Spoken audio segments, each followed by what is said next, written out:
My name is Jason J. Rock Houston, and you are listening to This is Metal. This is episode 7, in which we'll be talking about all things Flotsam and Jetsam. And of course, as usual, my co-host is Joe Lawson. Welcome again, once again, Joe. It's great to be talking to you. So you're kind of the one that I'm doing great. Now you're kind of the one that chose Flotsam and Jetsam to talk about. You told me you have some great stories to tell about them. So let's get right into it, Joe. As far as share with us how you first became a Flotsam and Jetsam fan. How did this band become on your radar? Right. Yeah. Well, how I first was introduced to them was out west when my band toured and moved out west. We ended up doing a slew of shows with them out there, so I kind of got to know the guys in the band and know the music, and that was really my introduction to them. I knew who they were. But, what year is this we're talking about, Joe? Around what time? Around what year was this, or around what time period? This was around 98. Oh, wow. Okay, so they'd been around. Now, like a lot of people, they always talk about the big four of metal, which is, of course, Metallica, Slayer, Anthrax, and Megadeth. And, of course, Flotsam and Jetsam, as everybody knows, has a bit of a Metallica connection in that their original bass player was Jason Newstead, and he had actually left Flotsam and Jetsam to go on to find fame with Metallica. And so to many people, Flotsam and Jetsam is kind of just a little footnote, but they, like you were explaining to me just prior to going on now, that they've got quite a discography. So let's get into it. Yeah, they do. And going back to your statement with Jason Newstead in the band, the thing that I thought was interesting is Jason Newstead played and did a lot of work on Doomsday for the Deceiver, that album. And if you listen close to it, he's got a great bass tone, and how he got that was he used to take copper. He made his own copper picks. Oh, wow. And he would glue skateboard grip on them so he could hang on to them, and it would just get this really bright but ballsy tone, and it would just cut right through the mix, and it would sound really good. And especially live, when you heard him, it was very noticeable. Yeah. He had a very unique bass sound, and that was part of his sound. Yeah. And for him to go from that to Metallica, where you can't even hear his bass, it's like, wow, man, it just cut his nuts right off. Yeah, I know, and it's kind of interesting because I think that's why a lot of people first took notice of him for he was ever in Metallica, because he plays the bass like a guitar player. He plays it with the pick, and that's kind of what he became known for. I mean, even when he was in Metallica all those years, I mean, he did severe damage to his body. I mean, all that headbanging and the way he played the bass and everything. So, I mean, he really got into it. Oh, yeah. He dug in, man, that's for sure. And great bass player. And when I met him, Jason Ward was the bass player, and that guy's just a beast as well. I mean, Just a fantastic bass player and hilarious guy, too, man. And if you ever wanted to be a comedian, he could do it on the drop of a hat. Oh, wow. Yeah, so to me, we were talking about the big four, which is Metallica, Megadeth, Anthrax, and Slayer. Now, like if there was another kind of, if there had been like maybe the Big 10 or something like that, I think Flotsam and Jetsam would have been one of those bands that kind of, come in the next round of those bands. Yeah, absolutely. And a lot of people don't realize it, but they've been around since 1981. Oh, wow. They put the first record, Doomsday for the Deceiver, out in 1986. But they were called Dreadlocks, they were called the Dogs. I mean, they had a couple other names before they settled on Flotsam and Jetsam. Wow. And one album I was kind of listening in preparation for this today, as I said at the top of the interview, was No Place For Disgrace. And to me, I was listening to this almost kind of like, obviously I was hearing it for the first time, so it was like kind of like a new album to me, even though this was an album that came out in 1998, and what's kind of, or 1988, excuse me. In fact, I think it was released May 20th, 1988 is what I read.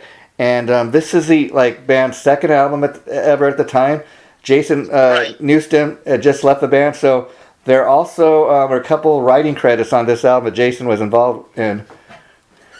Right, yeah. They had some other people, outside writers. Flotsam always has. Had a couple of people kind of helping them out with some writing and stuff, but lyrics are different things in different capacities. Yeah. But those two albums are definitely cult classic albums. If you're not familiar with Flotsam and Jetsam, those are two great albums to check out to get introduced to the band. That's them developing at their very best, their own signature sound, and they were raw, young, and hungry, and just had some great material on those records. And I got to ask you, Joe, because you're a little bit more of a fan of these guys than I am, as far as really knowing about them. Before tonight, I probably couldn't have named one Flotsam and Jetsam song, although like you said, I'm aware that the band has been around for many, many years, and they're one of those bands that have always been very underrated, kind of just on the cuff of having that big break, so to speak. But interesting enough, I read that, I guess, because this was one of their more popular albums, like back in 2014, they decided to re-record like this whole album, and I don't know why they did that, but I was curious if you had heard the two different versions of this. Yes, I did. Yeah, I have, and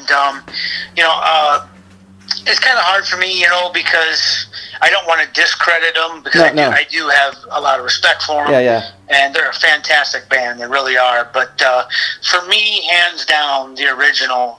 You got to have the original. I mean, you can't go back in a time machine. Try to recreate, especially for a singer. It's pretty tough. You can't go back and recreate your past, when you're in your 20s versus, when you're in your 40s or 50s trying to do the same things. Asking kind of a lot. It's pretty tough. It's a pretty tall order, and a lot of singers can't do it, That's my view, sore spot, or my view on the re-recordings that they did. Now the production sounds great. I mean, instrumentation, the production, all of that's in fine order. But I mean, a lot of times people, Eric can't go in there and turn the clock back 30 years. Yeah, a lot of times musicians and bands, they are real perfectionists. I mean, as far as they have a great classic album like that, and people still love it all these years later. But they're like, man, if I could go back in there and re-record it, get it perfect. But I mean, to many fans, it is perfect. That's how they first heard it, and that's how they remember it. Right. And then exactly. I know many reasons bands do stuff like this these days is also because let's be honest, it's a music business. But it's all about making money for a lot of people, and I understand that. But what I'm saying, a lot of times bands they get horrible record contracts. Other people, even though they wrote the music, a record company owns the rights to all the songs. So a lot of times, in order to get back the rights to the songs, bands will go in there and they'll re-record, stuff, and a lot of times you don't even know it, or it's been repackaged. I don't know the inner workings of why they did that. I think that a lot of bands were doing that for a while, and that there could be something to that, like you said. But maybe they're trying to jump on a wagon there, so to speak, because they know those albums were popular and cult classics, and take a stab at it, and see what we can recreate. Or the business end of things. Maybe somebody made them an offer and just said, "Hey, you guys do this, we'll give you X amount of money," and they said, "Fuck it, okay." And who wouldn't do something? It's almost like I heard George Lynch is he's putting out 30 years later, kind of the same type of thing of his first Lynch Mob album, which was Wicked Sensation, but they're calling it Reimagined. Instead of just going out and kind of putting out a carbon copy of the album, they're kind of like doing updated, kind of different, like kind of mixes and stuff for the tunes. So it is a little something different, I guess, for the fans. But again, that'll be an interesting thing to check out. Just kind of see how reimagined they get with it, Right. Yeah, for sure. But yeah, my first album that I was really privy to for Flotsam was Unnatural Selection, that was released in '99. Wow. And that featured a new lineup with Craig Nielsen on drums and Mark Simpson on guitar, who are fantastic musicians. I mean, phenomenal musician, drummer and guitar player. Yeah. And that's kind of how I got to know them. That's a great album to check out as well. And then in 2010, they also released an album called The Cold, which to me is just an absolute masterpiece. I mean, it's hard to put your finger on it. There's so much musicality, and there's a lot of maturity in the songwriting. I mean, it's just a really, really good record, in my opinion. That's a great way of putting it. Musicality. Because when I was listening to this No Place For Disgrace album, one thing that it's definitely thrash music. It's definitely metal, but the tunes do have a little bit of some melody to it. They don't all necessarily sound the same, each song kind of stands out on its own, and this is one of those kind of like what you could call a landmark album. Like I hear a lot of people when they talk about Flotsam and Jetsam, they talk about this album, or this is the album they point to, and it's Right. kind of become the standard, so to speak. And interestingly enough, on this album, a good example of that is they have a song on here called "Saturday Night's All Right for Fighting," which, as many people may or may not know, that's an Elton John song. But believe me, when you listen to this, it sounds nothing like Elton John. It sounds like nothing like the version he did. It's almost like they created this totally brand new song. Sounds nothing like the original version even that Elton did. Yeah. It's pretty cool, actually. Yeah, I agree. They did a good job on that as well, for sure. Yeah, like, you know, another interesting tune like that, and not having anything to do with Flotsam, but just kind of the same type of thing, is Alice Cooper. I'm sure you've heard the song. It's kind of like more of a ballad type song called "Hello Hooray," which is off his $1 Billion Babies album, and I actually found out that was a cover by the singer Judy Collins. Now, if you go and listen to the Judy Collins version of it, I just did because I was kind of interested to hear the difference between that and Alice Cooper, and they sound like totally. You would think it was totally two different songs, not the same song, you know, which is very, you know, Alice does such a great job of making that song, you know, into his own, if you know what I mean. Absolutely, for sure. Sometimes it's strange because sometimes a band can take a song that's not theirs, Yeah. and just do a phenomenal version of it, and even outdo the original writer, you know. Yeah. And then sometimes it goes the other way. Yeah. Sometimes the band tries to cover something that's a little bit too big, got a little bit too big for their own boots. Yeah, I seen it kind of go both ways. Even you remember that song the band Tesla did, "Signs." I mean, I talked to the original guitar player Tommy Skio, and he was telling me, he goes, you know, we had a bigger hit with that than the original band did, and it just went kind of to the next level. But of course, we kind of got the fame, and we had such a hit with it. But the band back from all the way back in the '70s that never really even reached the level that Tesla did. They started having all this money coming in because of that song all the way back that they did back in the '70s. You know. Right.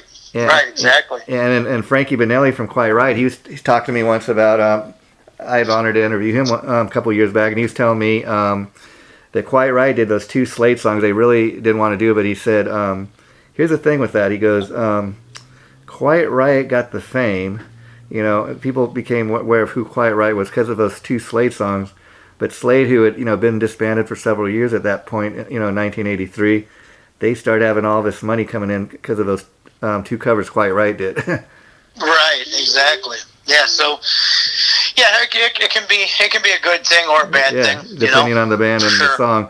But getting back to Flotsam now, you said that you had toured with these guys early on in their career. We played some shows out west with them back in the late '90s, and one cool story that I got, we were playing a show in Arizona, and a club owner was trying to extort our manager for our merch money. Wow. And unbeknown to us, the drummer at the time, Craig Nielsen, came over and picked the club owner up off the ground and put him up against the wall and said, "You're not taking their money. You know, this is how they're getting from city to city, town to town." And, you know, it's their merch, you're not taking it.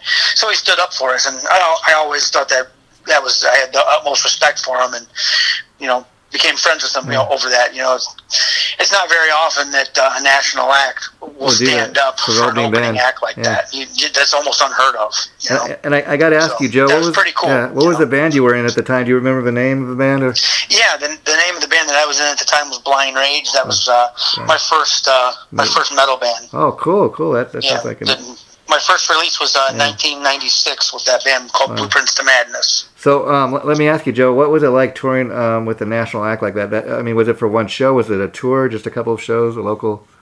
No, we did. We ended up doing 4 shows with them out west, and it was cool. It was real cool. They treated us real good and real respectful, and had a lot of fun with them. And then later on, we ended up rehearsing in a unit.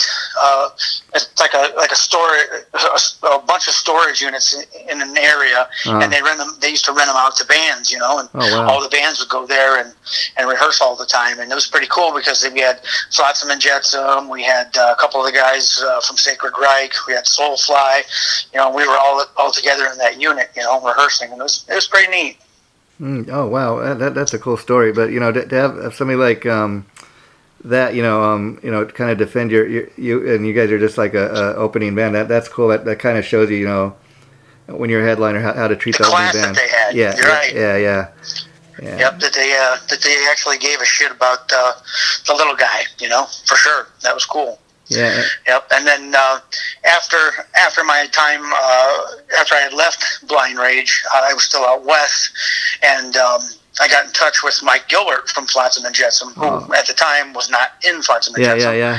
And I went over to his place, and he played some songs for me, and showed me some stuff that he was maybe wanting to do with him, myself, and Kelly David Smith, the original drummer from Flotsam. Oh wow. And, it was going to be a potential project, but it just wasn't really up my alley, and it was kind of more modern, kind of almost like a Godsmack sound and stuff. Oh wow! I liked it; it was cool. Don't get me wrong, but and then Mike ended up going back to playing with Flotsam And Jetsam years later. So, did you ever have regrets? So it was pretty cool, Did you ever regrets about not kind of going forward? I asked that because when you say kind of had like a Godsmack sound. When you see the success Godsmack had a few years later, did it kind of make you think, hey, maybe we were a little ahead of our time?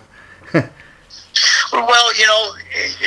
in terms of what your intentions are, and mine, I wear it on my sleeve. I can't. I'm not one of those people that can just jump on the latest trend and do whatever. Yeah, I hear you. My talent coincides with my spirit. I hear you. So I have to believe in it. I have to want to do it. And if the desire isn't there, then, I'm not going to be able to perform at the level that I need to be in the same room as people like that even. Yeah, I mean that says a lot about you the musician and your character. For the simple fact that a lot of guys, for the simple fact, having that desire to kind of make it in the music industry, would be like, these guys, they've been doing this for a while. They're established musicians. People know who they are. Yeah, I'm going to jump at this, man. I'm going to whatever it takes. My heart may not really be into this, but I'm going to give it a shot because this is a big timer, so to speak. Right. Yeah. And no. It was really cool, and I was honored to be considered, and that Mike took the time to get together with me and everything. That was really, really cool and great. He's a great guy and great songwriter. That's just like I said, it just wasn't up my alley. It wasn't. And wasn't feeling it. That's all. Did you guys ever get past the talking stages? Did you ever record anything? No. He handed me a cassette with the demos of some of the stuff that he did, and I went home and tried to start writing to it. And the more I listened to it, and the more I tried to work with it, that's when I just realized, I said, this is for me. It's just not me. It's not gonna. I don't think it's gonna work. Yeah. So obviously, when you did those 4 shows with them, I'm sure that you, at least on one of those 4 nights, you checked their performance out live after you came off the stage. Absolutely, all the time. Yeah, and what was that experience like? Being that close to the. They were a great band. Just like a tornado. It was awesome watching them play back then. And they're still awesome now. But they've had a recent run of success with some of their latter albums and releases that they've put out, which are great records. Again, if you haven't checked them out, there's a debut album, just titled Flotsam And Jetsam, that was released in 2016 with some really good songs on there. And The End of Chaos, which was released in 2019, it's just like them on steroids. It's just really ballsy, really, really good songwriting, really good musicianship. The new drummer that they got that replaced Jason Bittner. Jason Bittner had left the band. He was in Flotsam And Jetsam, and he left the band to go join Overkill. Wow. And then they got this new guy, Ken Mary, or Mary Ken, I think is his name. Ken Mary? He's just phenomenal. Let me tell you, you should check out what he did before, because I know years ago he played in Alice Cooper's band. Like he actually played in Alice Cooper's band back in the 80s when Kip Winger was the bass player for Alice Cooper, and he also used to play in this band, House of Lords, which are still around, but he's not in House of Lords any longer. Right. Yeah, but yeah, so, and then Jason Bittner's like he's been all over the place, like you said, and it's interesting. The Flotsam and Jetsam, they've been one of these bands, like you said, they've had like these guys have gone on to bigger and better things, but kind of come in through the Flotsam and Jetsam door, and they've kind of left their mark, Oh, absolutely, absolutely. And for them to keep going on like they have is awesome. I'm glad that they did that. There for a while they've had rough patches where every band has. Yeah, yeah.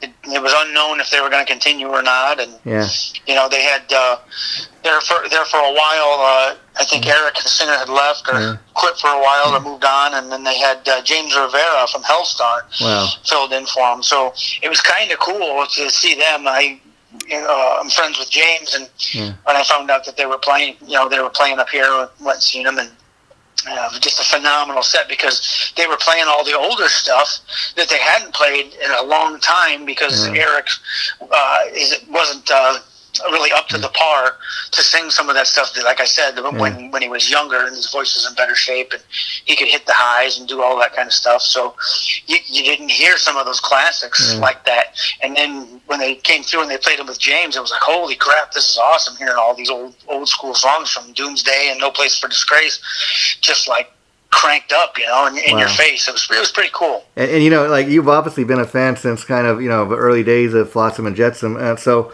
what was it like the first time, that you either, got a Flotsam and Jetsam album or you went to see the band play without Eric? I mean, was it hard to kind of go and see your band without, without the original singer? Was that something that took a while? Did you just think, okay, that new guy, James, he's that good that I can continue to follow what they do? Well, I'm friends with the guys too, so it's kind of different, Yeah. I respect all of them, and what they do. And like I said, as a fan, as a listener, it was kind of a treat, because people weren't able to hear the band play those songs in that capacity, So it was kind of a rare, significant treat to hear them songs like that presented like that. So I just took it for what it was. I still totally respect Eric. He's a very unique, unique singer, and he's still got a great voice. By the way, it's just he's getting older, and it's just moved on in a different way. That's all. He's still a fantastic singer, and the last couple of records they put out proves it. And when I met Eric out west, I went up to him, and asked him for his autograph, and we had just got done playing, and he looked at me and he said, "You want my autograph?" Yeah. I said, "Yeah," and he goes, "Why?" I'm like, "Seriously?" I said, "Dude, you're Eric A.K. from Flotsam and Jetsam." Yeah. Some of these guys are so jaded in the sense that, like, to them, they're just doing their job, and it's like, who am I? I'm just a little singer in this band that everybody's here to see. It's kind of makes you think twice about it. It shows you kind of a level he's reached. But at the same time, I got to ask Joe, what's it like? So like again, you've been a fan of his band since kind of the beginning, and then you go from kind of going to catch the band live and buying their records to actually, opening for his band, becoming friends with some of the guys, doing 4 shows with them. I mean, from, being a fan and getting to know these guys, that's got to be the ultimate, dream come true.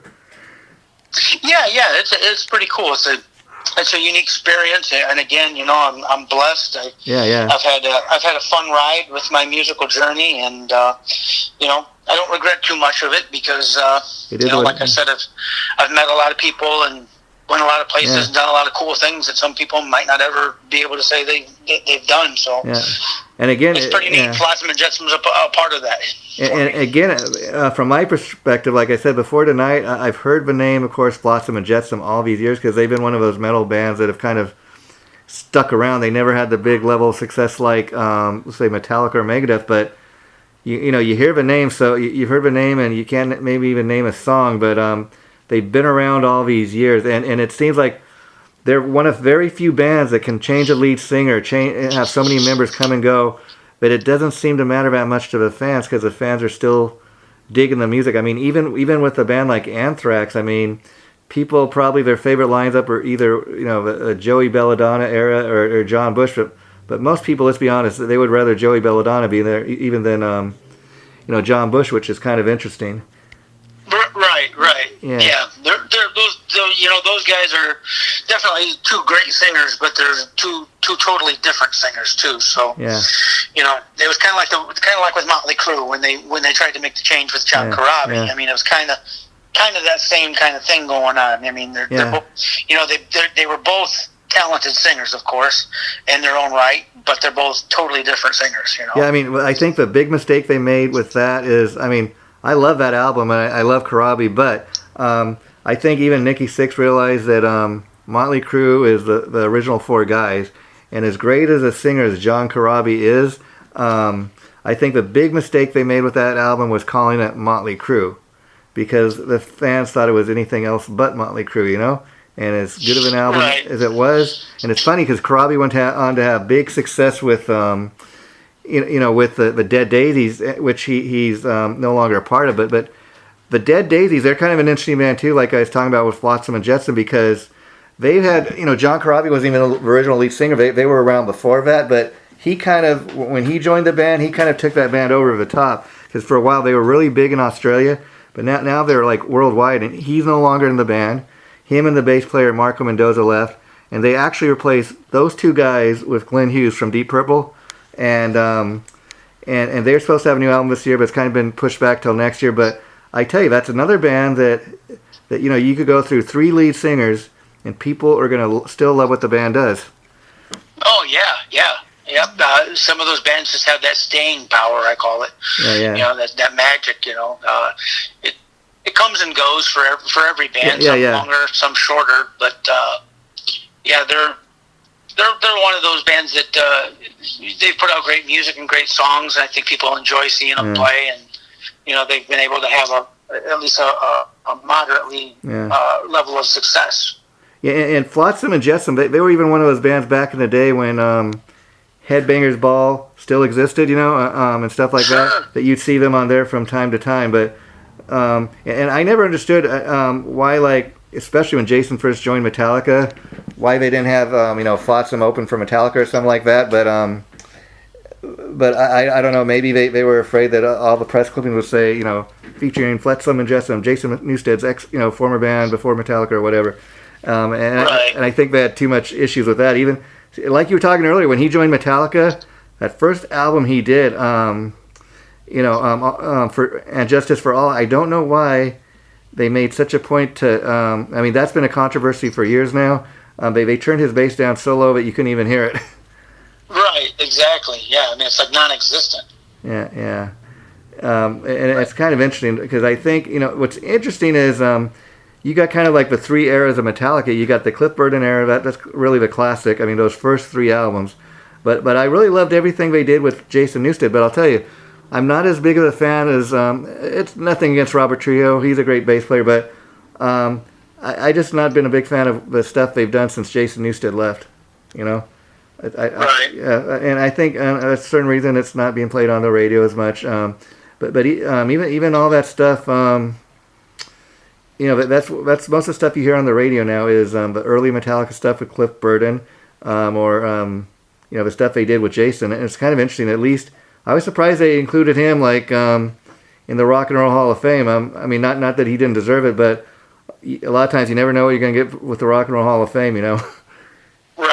Right. And going back to the comments discussion as far as success, No Place For Disgrace and their '88 release, and When the Storm Comes Down, their follow-up to that 1990, are the only albums actually that they hit the Billboard 200 chart. So they at least definitely achieved that, So, and they're working on a new album scheduled for release in 2021. That's interesting. Yeah, we'll definitely have to have a conversation on that when it comes out. But Flotsam and Jetsam, I think this is one album a lot of people point to, and I'll have to check out the other ones you were just talking about, Joe. But this band, one thing I've always been aware of Flotsam and Jetsam about is very much like Joe Lawson. These guys have always kind of had their finger right on the pulse of music, what's going on at the time. But for some reason or not, they never kind of had that big major hit. But it's kind of interesting that I picked this album for no particular reason, no Place for Disgrace, to kind of make myself more aware for this conversation, so I'd have something to talk about. And I thought, yeah, well, this is a pretty solid album. From you get 10 tracks, but from top to bottom, there's really not a dud. You gotta spend some time checking out their discography, because there's so much more than just this. To them. Those first two albums, they were just establishing who they were. I mean, some of their latest albums, The End of Chaos, that's the 2019 release. Okay. That's phenomenal. That's just amazing. And The Cold in 2010. All of them are good records and have good songs on them. But those are some of the standout ones, in my opinion. I mean, that they just really hit it out of the park. And a lot of the time they've worked with Bill Metoyer and released most of their material on Metal Blade Records. Oh wow. 89 to 95, they released some albums through MCA. Yeah. Obviously MCA's was more of a major label. I mean, so at least they scratched the surface as far as that kind of success goes. Oh yeah, and definitely, if this was to be their final album they put out or whatever, they've definitely built a legacy. I mean, they've definitely built left something behind. So they won't be totally forgotten, as they say. The name Flotsam And Jetsam, even as we sit here in 2020, it still means something to metal fans. Right. Oh, absolutely. Absolutely. And it's kind of interesting, because the fact that, this was Jason Newstead's pre-Metallica band, and they're still around all these years, it's kind of surprising. I mean, even on, like, a lot of, I don't know if you remember, Joe, back in the days when they used to have, metal magazines like Hip Raider and Metal Edge and all that, and even, the guitar magazines and stuff, but, like, Flotsam And Jetsam was never one of those bands that was, made on a lot of the metal magazines, which I just don't understand why. Right, I don't have an answer for that. Other than the fact that they weren't a pretty boy band. They didn't do the hairspray and the lipstick. More of a thrash metal band, and that's what they were. They made no apologies and did what they do. And they are who they are. And based on this conversation we're having, it sounds like you said, they were even around back in like 1981, and that's kind of an interesting thing, because. Even Metallica didn't come out, I don't think, till like 1982 or 83. But if you remember at that time, a lot of the metal that was popular was like the real kind of heavy British metal, like Priest and Motorhead, and then you kind of had the punk bands, and then you had a lot of that new wave of British heavy metal. The thrash scene, at least, didn't really become popular until around 85 or 86, when they started having the Bay Area thrash scene, and so these guys were a little ahead of their time, even before Metallica. If they were around in 81, they were kind of helping to create that sound. Around in 81 to 82, they went under the name Paradox. Wow. And then from 82 to 83, they were just called Dreadlocks. Wow. And then from 83 to 84, they were just called the Dogs. Now Dreadlocks, that's an interesting name. Up, settling on the name Flotsam And Jetsam. Now see, Dreadlocks, that's an interesting name. I mean, if I'd heard of a band back then, I would kind of be like, not even knowing anything about the band, just reading the name, I'd be like, oh, it must be a reggae band or something like that, Yeah, right, yeah. Yeah. Right, so it sounds like they went through a little bit of an identity crisis there in the beginning. Yeah, kind of like, Pantera. I mean, I heard originally they had a different singer in Anselmo, and I heard, like, on the first album or two, they were, if you look at pictures back then, they looked more like a glam band than what Pantera became known for, a little more heavier of a look. Right. Mm-hmm. Yeah, that's very, exactly. It's very interesting. So you've kind of told us about some of your favorite albums, Joe. But is there one that you kind of hold up like this is my favorite, or this is the one I think this is kind of a one I point to people that this is what you should listen to? Well, I can't tell other people. No, not tell, but I mean like their tastes are, but my taste. Yeah. Personally, I think. For me, one of my favorite records by Flotsam is 2010 release called The Cold. Wow. And it's phenomenal. It's an amazing record. So wow. That one, and maybe their 2016 debut release too, because they really came back strong with that one. Yeah, and before we wrap this up, Joe, tonight, I want to thank you for kind of educating us all who didn't know as much about Flotsam and Jetsam. It's been a great conversation here, but I want to let people know listening to this that just today we posted the on the record interview you did with me for Iron Maiden Somewhere in Time, and to let people know what this is. As this is an interview series where we talk with musicians like Joe about kind of favorite bands, and maybe in Joe's case he picked one of his favorite albums, which was Iron Maiden Somewhere in Time from 1986, and I urge you all to listen. It's not just because Joe is really educated on all things metal, but this is what kind of launched This Is Metal. I interviewed Joe about this Iron Maiden album he told me he loved so much, and it was a fun conversation, and just talking to him I realized that day how much he knew about all things metal. That's kind of how I came up with the title This Is Metal, but that's kind of what launched all this. So I urge you to check this out. And in a couple of weeks from now, we've also got a second one of these interviews we did where Joe and I talked about the Wasp album from, I think it was 1994, the Headless Cross. So, no, the Headless Children, excuse me. So we have that to look. Yeah. It's confusing. Yeah, the other one was Black Sabbath. I'm talking about, again, that's the Headless Children by Wasp, which, before we wrap this up, I want to bring this to my final point, which is next time Joe and I get together to record This Is Metal, we're going to be talking about the movie came out in the early 90s called The Decline of Western Civilization, The Metal Years, and oddly enough that has a bit of a Wasp connection that we'll be getting into, so that's going to be for a real fun conversation. I've done a lot of the talking, Joe. Before we wrap this up, what would you like to say to your fans and people listening to this? Well, like I said, again, hopefully this reaches some people. And if you're not familiar with some of this music, hopefully you'll check it out, give some of these bands a chance, and listen to some of their stuff, pick up some of their albums, and show them some support, especially with everything that's going on right now.